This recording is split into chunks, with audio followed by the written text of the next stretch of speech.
Hello, done. Deliver to Bayambang, Pangasinan.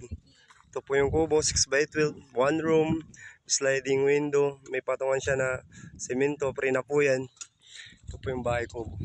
Pwede po kayong pumili ng kahit anong kulay ng yero.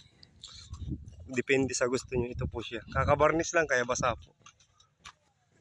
Bali yung TV divider niya. Ito yung center table. Ayan po. Bali ito yung entrance. Basa pa. Ayan po. Bali ano siya, may nipa or pawid. Tapos yero para hindi po mainit sa loob. Naka-sliding window na po. Ayan.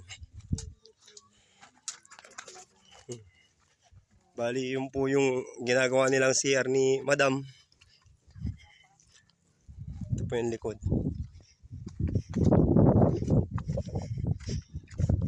Bali ito po bagong biling lupa to.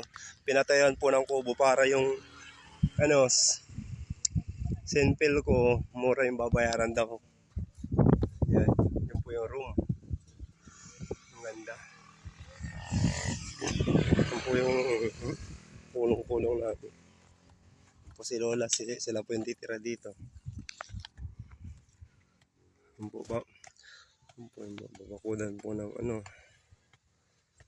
babakuda ng simento dito, hollow block. Tapos yun po yung puso nila. Ayan.